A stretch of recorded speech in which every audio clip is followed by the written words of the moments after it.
Kita sedang mempelajari buku seri sejarah perebusan yang ke-6 dengan judul Imam Besar Kekal yang Disumpahkan. Imam Besar Kekal yang Disumpahkan.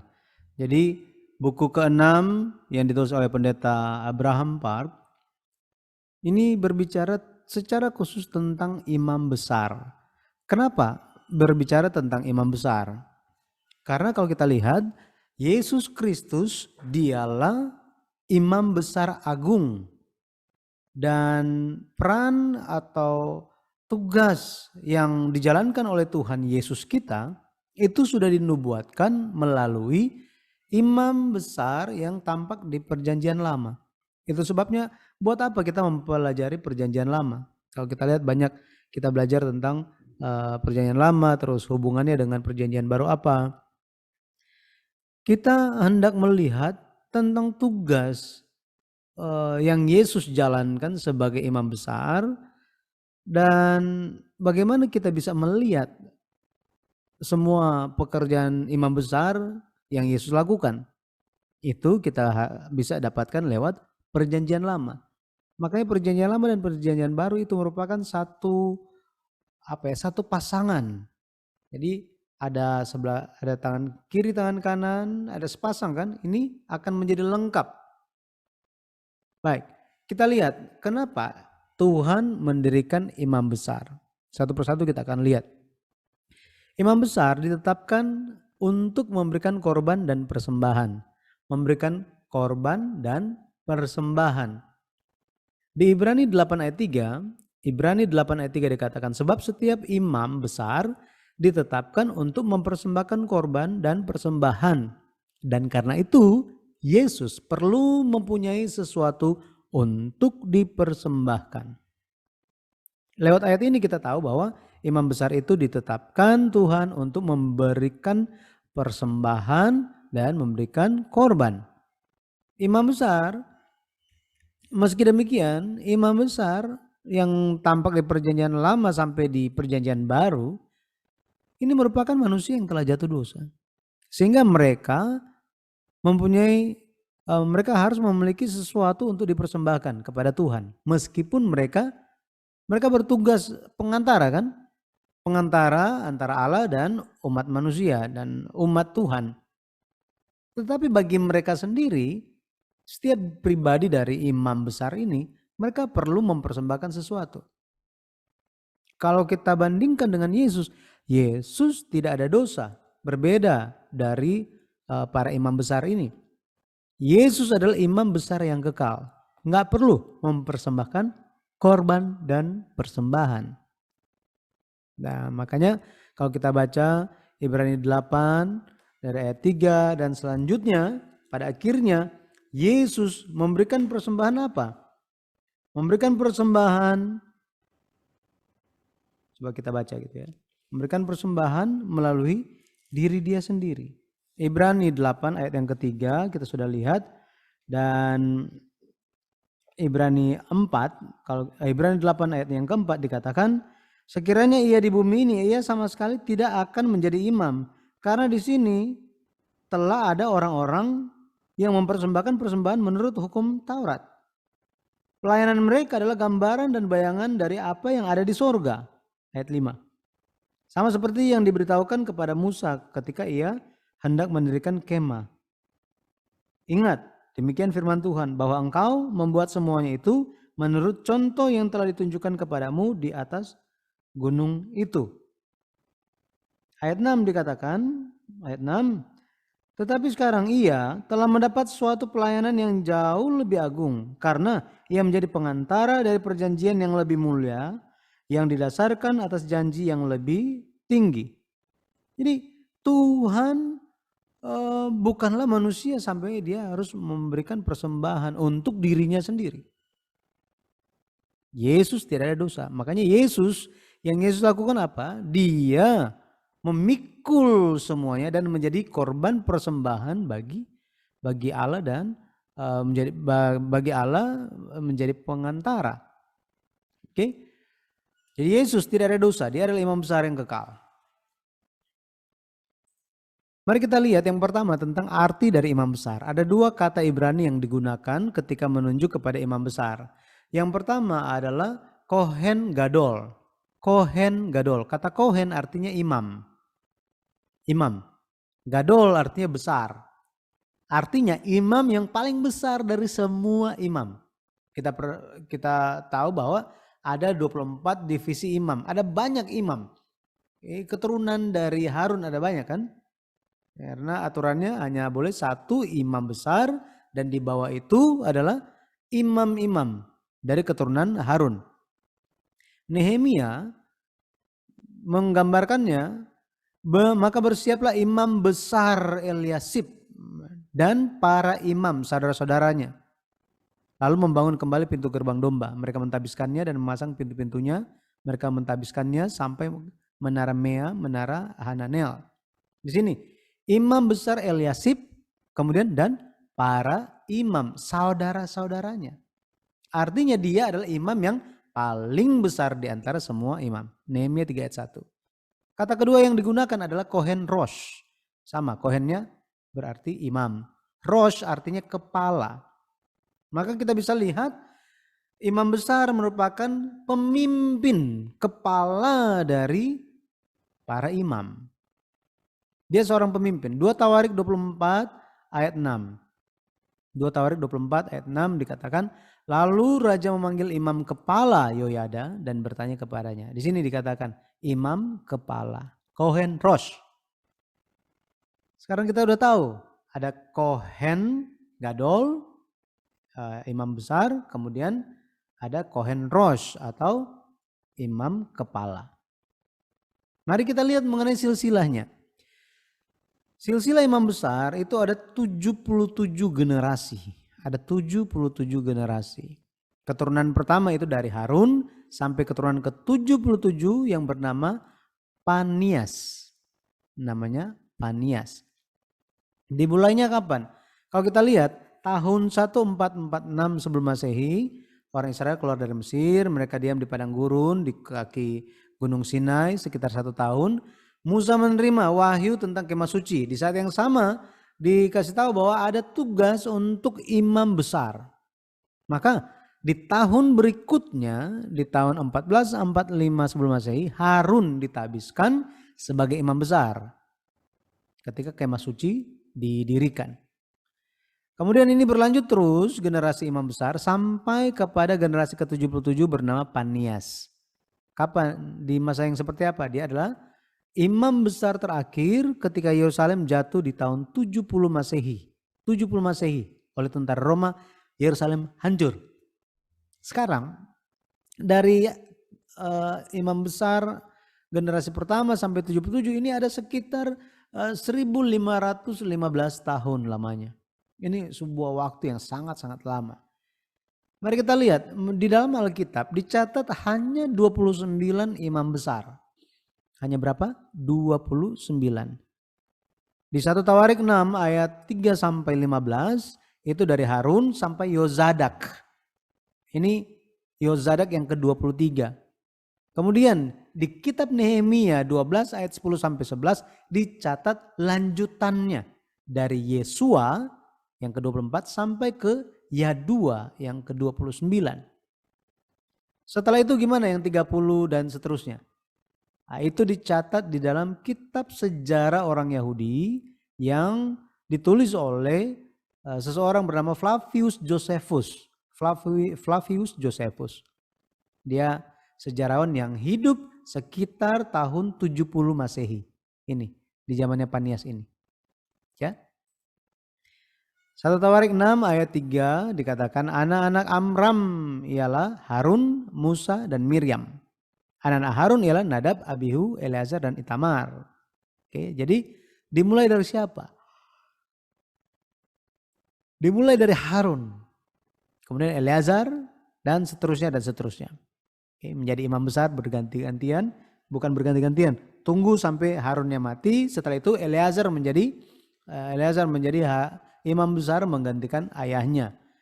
Di 1 Tawarik 6 ayat 14 di situ bicara mengenai sosok terakhir yang muncul di kitab Tawarik, kalau kita lihat ini adalah imam besar Yozadak. 1 Tawarik 6 ayat 14 dikatakan di situ Yozadak, dia adalah imam besar terakhir ketika Yehuda Selatan menjadi tawanan ke Babel.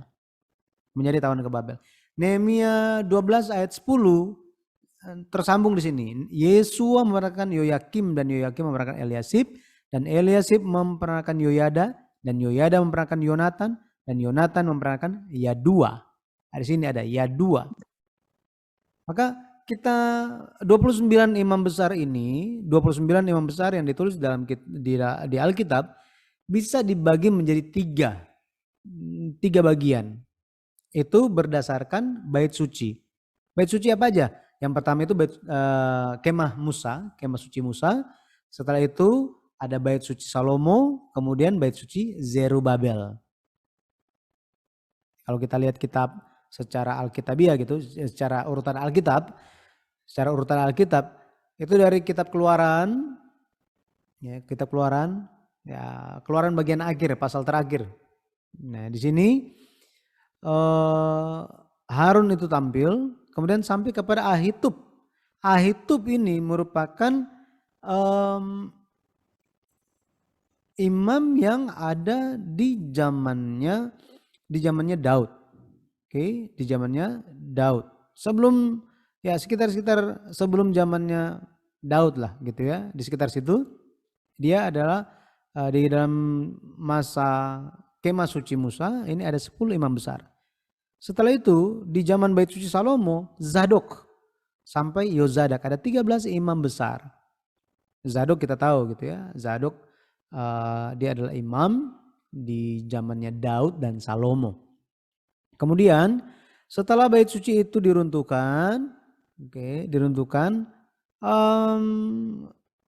pada akhirnya imam besar itu dicatat lagi di zamannya Nehemia, dicatat lagi itu dari Yesua sampai kepada Yadua, ada 6 imam besar. Ini di zaman bait suci Zerubabel. Jadi kalau kita lihat ada 3 pembagian imam besar berdasarkan bait suci.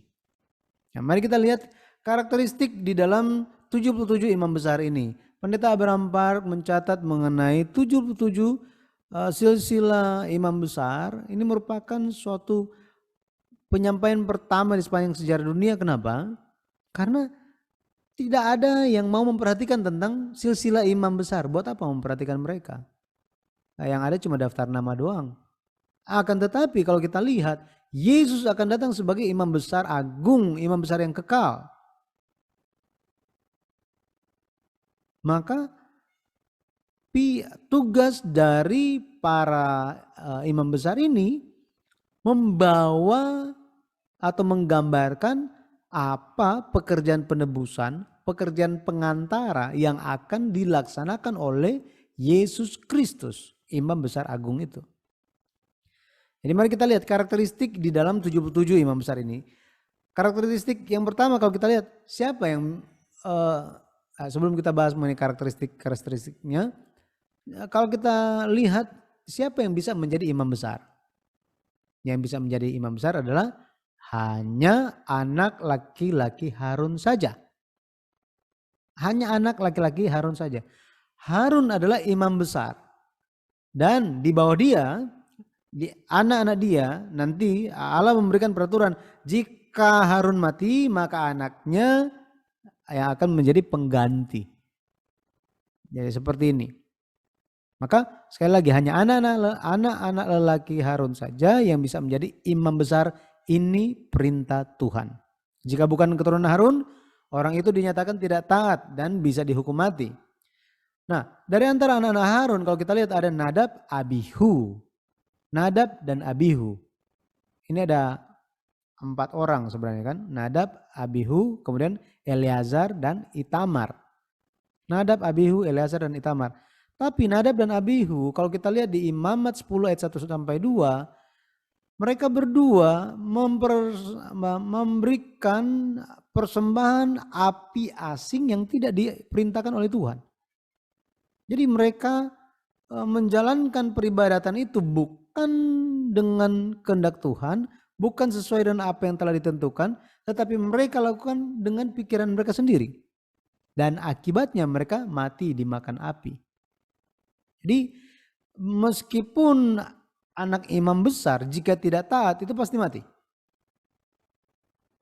Nah, jadi kalau kita lihat peraturannya harus anak-anak Harun yang bisa menjadi imam besar, betul ya? Tetapi di dalam sejarah seiring zaman manusia makin jahat dan kekuatan politik itu lebih kuat dan makin kuat, pemimpin-pemimpin bisa campur tangan, mereka intervensi di dalam aturan-aturan bait suci. Mereka mengangkat imam besar sekalipun bukan keturunan Harun. Ini terjadi. Nah, ini mulai kapan? Kalau kita lihat karakteristik dari silsilah imam besar ini kan, 77 generasi. Yang pertama itu keunikannya yang sangat menyolok. Yang pertama, sejak imam besar yang ke-49 yang bernama Ananelus, anak-anak Harun tidak lagi menjadi imam besar. Harusnya mereka imam besar, anak-anak Harun, tetapi karena politik, karena dalam hal ini kita tahu Herodes gitu ya, Herodes itu pemimpin yang sangat jahat. Ini Herodes Agung, the Herod the Great, sangat jahat dan dia intervensi, dia mengangkat imam besar, tetapi imam besar ini bukan dari keturunan Harun. Ananelus, dia orang pertama. Berdasarkan kekuatan politik. Itu sebabnya sejak masa ini silsilah imam besar tercemar dan rusak. Ananelus melayani sebagai imam besar dari tahun 37 sebelum Masehi sampai 35 sebelum Masehi. Sekitar 2 tahun. Ya, 2 tahun. Herodes, kenapa dikatakan Herodes Agung? Karena ada banyak Herodes. Jadi dia namakan diri dia sebagai Herodes Agung.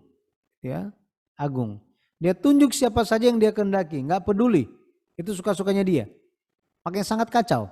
Bisa bayangkan kalau misalnya pendeta itu, siapa yang menjadi pendeta dan siapa yang akan khotbah ditentukan oleh gubernur misalnya. Kan bisa kacau kan? Bisa kacau. Hal yang seperti itu. Tidak sesuai dengan aturan yang telah Tuhan tetapkan. Jadi ada kalau kita baca di Imamat 8 ayat yang ke-34, ya, di Imamat 8 ayat 34 dikatakan begini. Seperti sampai 36 ya. Seperti yang diperbuat pada hari ini, demikian juga diperintahkan Tuhan kamu perbuat kelak untuk mengadakan pendamaian bagimu. Di depan pintu kemah pertemuan haruslah kamu tinggal siang malam 7 hari lamanya, dan kamu harus melakukan kewajibanmu terhadap Tuhan dengan setia. Dengan setia, sampai di mana tadi? Nah, dengan setia, supaya janganlah kamu mati karena demikianlah diperintahkannya kepadaku. Maka Harun dan anak-anaknya melakukan segala firman yang diperintahkan Tuhan dengan perantaran Musa. Sebentar ya. Ya. Jadi ada kewajiban terhadap Tuhan. Ada kewajiban yang harus dilakukan. Karena jika mereka tidak melakukan kewajiban, mereka bisa mati. Tuhan telah tentukan. Tuhan telah tentukan Harun dan anak-anaknya. Ini, Harun dan anak-anaknya harus bertugas katanya. Nggak ada pilihan yang lain. Ya, jadi Tuhan sudah pilih mereka. Keluaran 28 ayat 1. Keluaran 28 ayat 1. Kita lihat. Keluaran 28 ayat 1 dikatakan, engkau harus menyuruh abangmu Harun bersama-sama dengan anak-anaknya datang kepadamu dari tengah-tengah orang Israel untuk memegang jabatan imam bagiku, Harun dan anak-anak Harun, yakni Nadab, Abihu, Eleazar, dan Itamar. Ya, sekali lagi, hanya anak-anak Harun saja yang boleh menjadi imam. Tapi karena Nadab dan Abihu mati, secara otomatis melalui garis, kalau kita lihat imam besar itu disambungkan melalui garis keturunan Eleazar. Ya, Eleazar dan Itamar, ya, dan Itamar. Eleazar dan Itamar. Karena dua anak ini yang tersisa kan, Eleazar dan Itamar. Jadi kita telah lihat bersama-sama bahwa ternyata di seiring zaman harusnya keturunan Harun yang menjadi imam besar, tetapi di zaman Herodes imam besar yang ke-49, imam besar yang ke-49 itu bukan lagi keturunan Harun. Nah, terus apa lagi yang terjadi? Kalau kita lihat, yang kedua, keluarga Anas, imam besar yang ke-59, memonopoli kursi imam besar selama 35 tahun. Nah, ini luar biasa. Anas ini, kita tahu Kayafas kan, waktu Yesus ditangkap, dibawa ke halaman Yusuf Kayafas. Nah, tetapi di zaman itu bukan Yusuf Kayafas saja yang adalah imam besar. Ada imam besar yang lain kalau kita lihat. Salah satunya adalah mertua dia yang bernama Anas. Ini, Anas. Ya, Yesus diperadabkan kepada Kayafas dan juga Anas ini. Anas, dia adalah imam besar yang ke-59. Dan dia monopoli. Dia dengan politik, dengan strategi kelicikannya, dia memonopoli kursi imam besar, keluarga dia. Kalau kita kembali lagi kepada aturan dasar, imam besar itu digantikan hanya kalau dia mati. Kalau dia masih hidup nggak bisa diganti. Akan tetapi kalau kita lihat Anasnya belum mati, dia masih menjalankan tugas, masih sehat, dia lihat politik. Wah, ini kayaknya udah kurang bagus nih. Kurang bagus. Jadi apa? Dia mengundurkan diri dan mengusulkan anaknya untuk menjadi imam besar. Bayangkan. Jadi dia menggunakan kekuatan politiknya, pengaruhnya. Ada 5 anak laki-laki. Jadi kalau dia ada 5 anak laki-laki, semuanya jadi imam besar. Berganti-gantian. Ini sangat dahsyat gitu ya. Sangat kacau. Makanya ketika Alkitab, kalau kita baca di Perjanjian Baru dikatakan Yesus dibawa kepada imam-imam kepala. Nah, inilah yang dimaksud imam-imam kepala. Harusnya cuma ada 1 imam kepala, justru ada banyak. Ini dalam bentuk jamak, ada banyak. Makanya ini sudah kacau balau gitu ya, kacau balau. Ya, coba kita lihat ya, kita lihat. Ini Hanas ya. Hanas ini ini masih dalam bahasa Inggris. Hanas, oke? Hanas. Nah, mari kita lihat. Yang pertama, dia sendiri. Ini Hanas, betul ya? Dia menjabat dari tahun 6 Masehi sampai 15 Masehi. Dia yang ke-59. Kemudian ada orang yang lain yang menggantikan. Jadi dia itu diberhentikan. Kemudian tadi saya bilang dia mengundurkan diri kan. Ya, dia sebenarnya bukan mengundurkan diri. Dia itu dipecat. Diganti. Gitu ya. Karena Herodes waktu itu gak suka sama dia. Jadi diganti. Diganti dengan orang lain. Tetapi kemudian dia memberikan pengaruh sehingga ada yang menggantikannya lagi.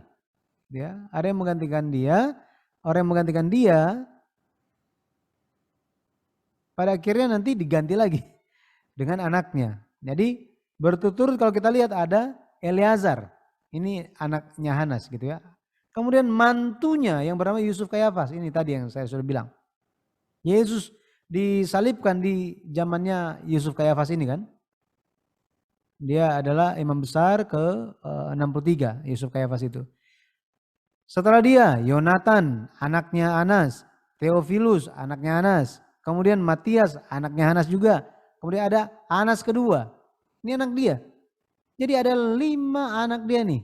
Ini, kalau kita lihat, Eleazar, Yonatan, Theophilus, Matias, kemudian Hanas dibikin 2 supaya bisa bedain mana Hanas, mana anaknya gitu ya, mana papa mana anak.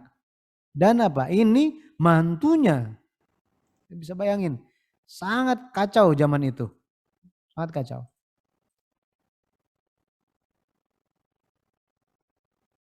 Kayafas ini dia menjadi imam besar Akan tetapi kalau kita lihat karena papa mertua masih ada gitu ya.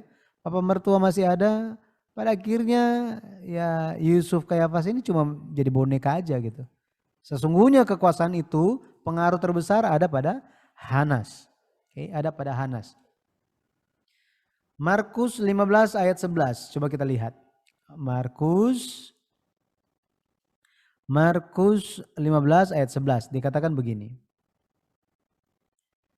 Tetapi imam-imam kepala menghasut orang banyak untuk meminta supaya Barabaslah yang dibebaskannya bagi mereka.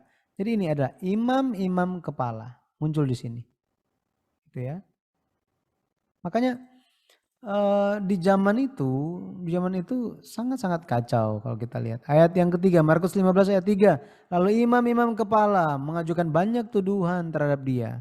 Markus 15 ayat 1 juga, pagi-pagi benar imam-imam kepala di situ. Muncul lagi. Matius 27 ayat 1. Ketika hari mulai siang, semua imam kepala. Kita lihat di sini. Banyak imam besar, kenapa? Karena ada Hanas, ada Kayafas yang menjadi imam besar. Nah, kemudian ciri khusus lainnya kalau kita lihat di dalam generasi imam besar ini. Imam-imam palsu, imam-imam besar palsu ini mencoba membunuh imam besar yang sesungguhnya. Kalau kita lihat di Matius 26 ayat 59, Matius 26 ayat 59 dikatakan imam-imam kepala malah seluruh mahkamah agama mencari kesaksian palsu terhadap Yesus supaya ia dapat dihukum mati. Bayangkan, imam besar harusnya memberikan hidup bagi umat Tuhan, sekarang mereka ingin matiin orang. Bayangkan kalau misalnya ada pendeta-pendeta yang merencanakan pembunuhan seorang pendeta yang lain. Ini sangat aneh kan? Tetapi inilah yang terjadi di zaman Yesus. Jadi yang mencari kesaksian palsu adalah imam-imam besar, imam-imam kepala. Mereka hendak membunuh Yesus imam besar yang asli. Ibrani 3 ayat 1. Ibrani 3 ayat 1. Yesuslah imam besar yang asli. Ibrani 6 ayat 20, di situ juga bilang bahwa Yesus itu menjadi imam besar. Yesuslah imam besar. Menurut peraturan Melkisedek. Jadi meskipun di zaman itu Kayafas, Hanas menjadi imam besar, tapi mereka ada dosa. Dan dosanya itu luar biasa. Yesus tanpa dosa, tanpa salah. Yesus tidak ada dosa. Makanya Yesus itu berbeda. Ibrani 7 ayat 26. Ibrani 7 ayat 26 dikatakan sebab imam besar yang demikianlah yang kita perlukan. Yaitu yang saleh, yang tanpa salah, tanpa noda, yang terpisah dari orang-orang berdosa dan lebih tinggi daripada tingkat-tingkat sorga. Inilah Yesus. Inilah Yesus. Makanya kita bersyukur ada Yesus sebagai juru selamat. Yesus, kita bisa memiliki iman kepada Yesus Kristus, itu adalah berkat terbesar. Berkat terbesar. Oke. Nah, tetapi yang terjadi, kalau kita lihat seharusnya imam-imam saling kenal kan, tetapi mereka tidak bisa mengenal Yesus. Di antara para pendeta, ini mungkin ada yang pernah dengar hal yang sama. Di antara para pendeta, orang Indonesia ya, kalau misalnya kita jalan gitu kan, kita jalan, terus di dalam misalnya di bis atau di dalam pertemuan apa, semua orang ya nggak kenal satu sama yang lain, tetapi aroma pendeta itu nggak bisa bohong.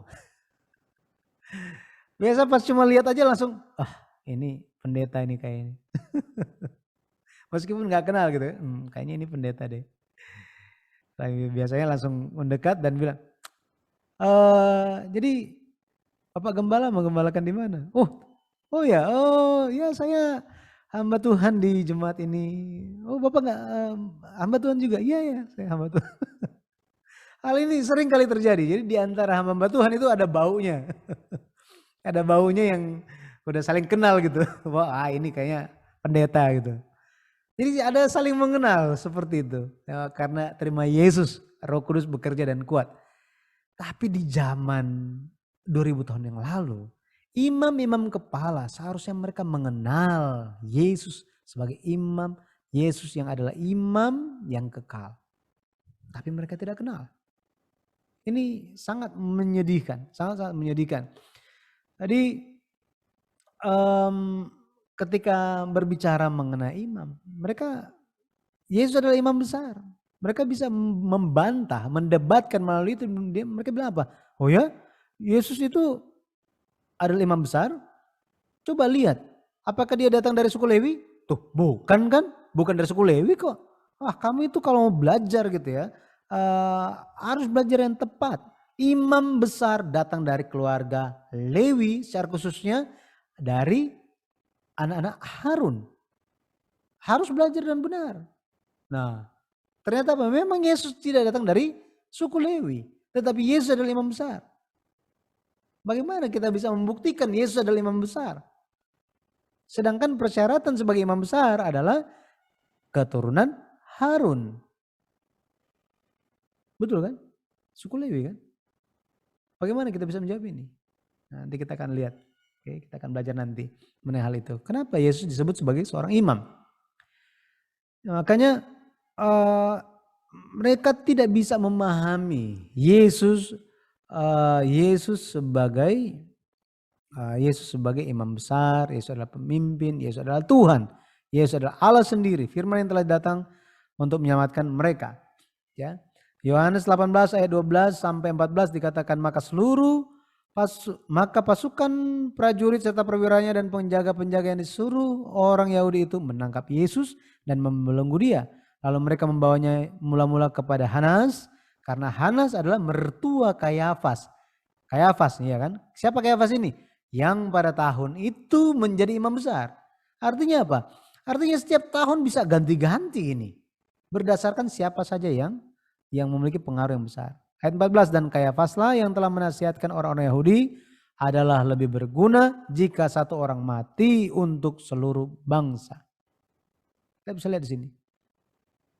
Imam besar palsu membunuh imam besar yang asli.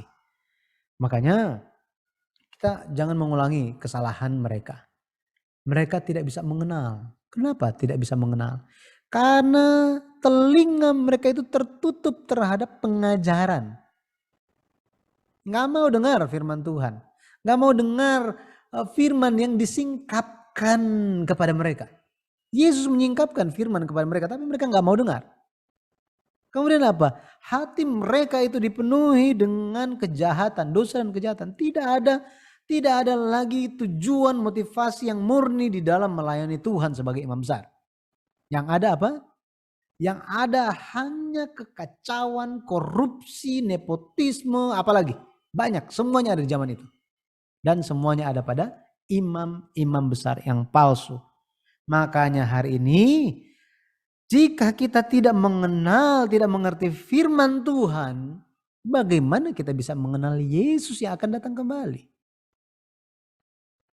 Jadi saya berdoa dalam nama Tuhan Yesus Kristus, mari kita memahami firman Tuhan sehingga kita tidak menyalibkan Yesus untuk kedua kalinya. Oke, kesimpulannya imam besar itu merupakan pelita bagi bangsa. Pelita. Jadi kalau misalnya pelita ini mati maka akan ada gelap. Akan ada gelap. Maka imam besar sangatlah penting. Tetapi pada faktanya di dalam sejarah penebusan para imam besar 2000 tahun yang lalu tidak mengenal Yesus. Ini sangat menyedihkan. Ya, jadi kalau kita lihat di ada tempat Maha Kudus kan di sini. Di sebelah kiri, kemudian ada tempat kudus. Nah di tempat kudus ini ada meja roti sajian, kemudian ada mezbah pembakaran ukupan, dan ada kaki dian. Kaki dian ini ada apa sih di situ? Ada 7 pelita yang tidak boleh padam sama sekali. Nggak boleh padam. Makanya imam-imam setiap pagi harus cek lagi pelitanya, kemudian apa? tambahin minyak, diatur, dibersihkan gitu ya. Harus selalu menyala. Imam harus pastikan. Ini menggambarkan apa? Menggambarkan imam ya, imam adalah pelita bangsa yang tidak boleh padam. Samuel merupakan imam besar. Ini Samuel, Nabi Samuel yang Alkitab yang ada di dalam Alkitab itu, kitab 1-2 Samuel, dia adalah imam besar. Dia adalah pelita bagi bangsa. 1 Samuel 3 ayat 1 sampai 3 dikatakan apa? Samuel yang muda itu menjadi pelayan Tuhan di bawah pengawasan Eli. Pada masa itu firman Tuhan jarang. Penglihatan-penglihatan pun tidak sering. Pada suatu hari Eli yang matanya mulai kabur dan tidak dapat melihat dengan baik sedang berbaring di tempat tidurnya. Lampu rumah Allah belum lagi padam. Samuel telah tidur di dalam bait suci Tuhan, tempat tabut Allah. Ya, jadi di sini lampu rumah Allah belum lagi padam. Jadi artinya waktu untuk apa? Waktu untuk ya kalau kita lihat Samuel itu tugasnya di bait suci itu, di kemah suci. Tugasnya adalah untuk cek minyaknya. Jadi minyaknya masih ada banyak, makanya nggak padam gitu ya, nggak padam. Tetapi di dalam pembacaan kita di 1 Samuel 3 ayat 1 sampai 3 ada tertulis bahwa mata Eli mulai kabur. Secara fisik dia tidak bisa melihat dengan baik. Tetapi kalau kita lihat bukan mata fisiknya saja yang tidak bisa melihat dengan baik, tetapi mata rohaninya pun tidak bisa melihat dengan baik. Makanya ketika imam besar itu redup, kabur pandangannya secara rohani, kabur pandangannya, mulai redup, maka kita bisa memahami, wow, betapa gelapnya zaman itu. Eli merupakan imam yang bertugas di zaman itu. Kalau kita lihat di zaman hakim-hakim, gitu ya, di zaman hakim-hakim. Lampu rumah Allah belum lagi padam, jadi hampir padam. Pelita Tuhan semakin kabur gitu. Tapi kalau kita lihat harus ada orang, sosok yang muncul untuk memperbaiki pelita di rumah Tuhan. Memperbaiki supaya pelita itu bisa bersinar dengan terang. Dan dialah Samuel yang tampil di zaman itu menjadi terang bagi umat Tuhan. Keluaran 30 ayat 7 sampai 8 dikatakan di atasnya haruslah Harun membakar ukupan dari wangi-wangian. Tiap-tiap pagi apabila ia membersihkan lampu-lampu haruslah ia membakarnya. Okay. Juga apabila Harun memasang lampu-lampu itu pada waktu senja haruslah ia membakarnya sebagai ukupan yang tetap di hadapan Tuhan di antara kamu turun-temurun. Di sini dikatakan apabila ia membersihkan lampu-lampu. Ya, membersihkan lampu-lampu. Ini artinya dalam bahasa aslinya itu mengatur posisi pencahayaannya harus tepat. Karena bukan cuma pasang begitu aja. Sama seperti kita senter. Senter kita cuma nyalain begitu aja dan tidak digunakan diarahkan. Tentu kita arahkan kan. Nah, sama seperti itu. Jadi Harun imam besar memiliki tugas ini.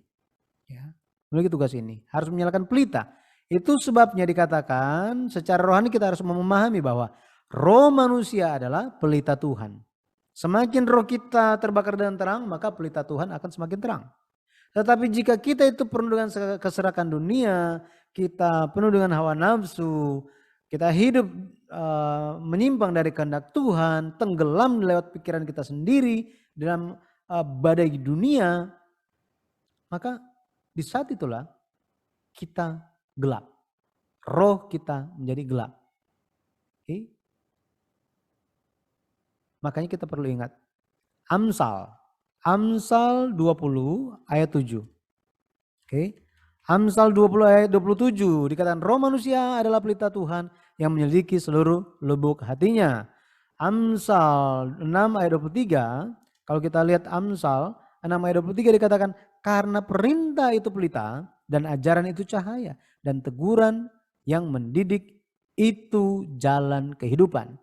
Jadi bicara mengenai roh manusia adalah pelita Tuhan, tetapi untuk menjadi pelita Tuhan, manusia perlu ajaran, perintah, teguran yang mendidik. Perlu ini. Itu adalah firman Tuhan. Mazmur 119 ayat 105 dikatakan di situ apa? Firman-Mu pelita bagi kakiku, terang bagi jalanku. Seperti itu. Ya, jadi roh imam besar jika dia terang benderang artinya firman Tuhan itu menjadi terang benderang di dalam dia. Jadi semua dimulai dari mana? Dari firman Tuhan. Harus menyala dengan terang. Pada akhirnya bangsa pun akan menjadi terang. Tapi jika imam besar tidak paham tentang firman Tuhan, rohnya redup, bangsa itu akan redup. Akan redup. Bagi kita hari ini apa? Bagi kita hari ini, kita disebutkan sebagai imamat yang rajani. Imamat rajani. Artinya kita harus terbakar dengan firman Tuhan. Roh Kudus itu harus berkobar-kobar di dalam kita. Tapi, ya jadi dimulai firman itu harus berkobar-kobar dalam kita. Roh Kudus bekerja dengan luar biasa. Pada akhirnya bangsa kita akan menerima terang Tuhan. Tapi jika kita tidak mau memahami firman Tuhan, kita menolak firman, maka bangsa kita, keluarga kita akan hidup di dalam kegelapan. Bangsa yang tidak memiliki firman Tuhan akan binasa. Jadi saya berdoa di dalam nama Tuhan Yesus Kristus, kita semua menjadi imamat rajani yang membawa pelita Tuhan dengan firman yang berkobar-kobar di dalam hati kita semua. Mari kita menjadi terang pengharapan, terang kasih, terang kabar baik, terang pengharapan bagi banyak orang di sekitar kita. Sekali lagi saya berdoa di dalam nama Tuhan Yesus Kristus. Amin.